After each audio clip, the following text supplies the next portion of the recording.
Everyone, welcome to my channel. This is Vlog ni Bes. Ayan, bagong gawa po na yung ating channel. Bago pa lamang ako dito sa YT.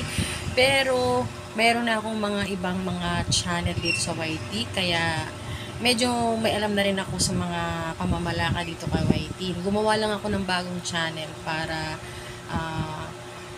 magkaroon ng ibang ibang niche or ibang topic naman yung channel ko. Nandiyan pa rin naman yung mga lumang channel ko, hindi pa rin naman mawawala.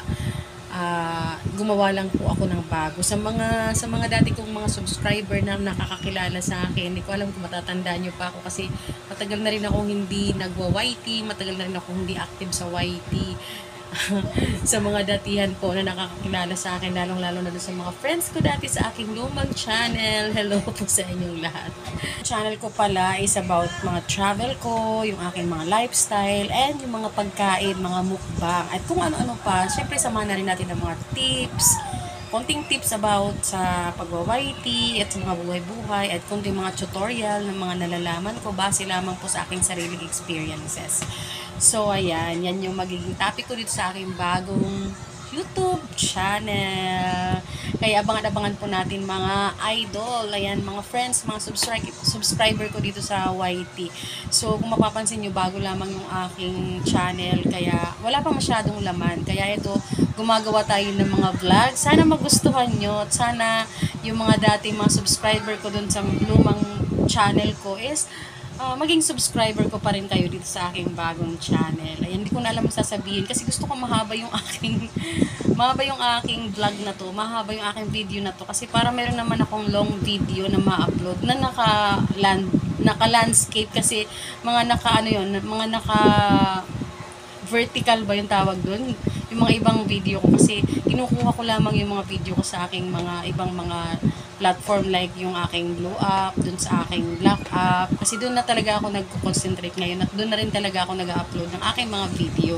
So ngayon, ewan ko anong pumasok sa isip ko na eto, bumalik tayo sa YT pero gumawa tayo ng bagong channel. Gusto ko sanang ituloy-tuloy ko pa rin yung aking lumang channel. Kaso nga lang, yung mga ibang kaibigan ko dito sa YT, sabi nila, mas maganda daw na gumawa na lang ako ng bagong channel. Kasi para fresh yung channel, tsaka fresh din yung mga video na i-upload. At gusto ko yung parang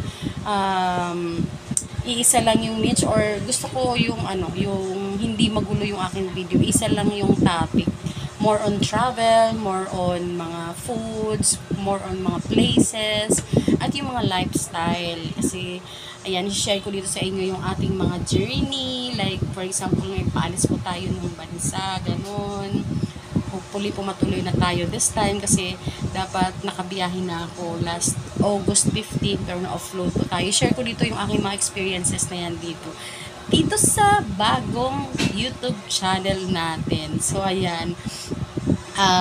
Tawag dito.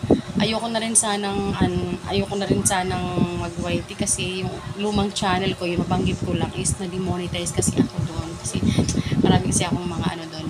Maraming mga tawag doon, mga kung ano mga pinaggagawa ko na hindi nagugustuhan ni YT. So, ngayon, dito sa ating bagong channel, hindi na natin gagawin yan. Magiging wholesome na tayo. Sana maging wholesome na tayo, hindi na tayo ma-detect dito ni YT. Pero buti na lang hindi naman na-delete yung aking YouTube channel na luma. Nandyan pa rin naman siya, pero na-demonetize kasi ako. Kaya medyo may alam na rin tayo sa pagwa-YT. Guys, ilang taon na rin ako nagwa-YT at kumikita na rin yung aking YT channel na yun. Kaso nga lang na-demonetize. So, ayan. So, ngayon, sana supportahan nyo pa rin ako dito sa aking bagong YouTube channel. So, ayan lamang for today's video. Abangan ko yung ating mga susunod na mga videos na i-upload ko para lamang po sa inyong lahat. Bye-bye everyone! See you in my next vlog. Thanks so much. Bye-bye!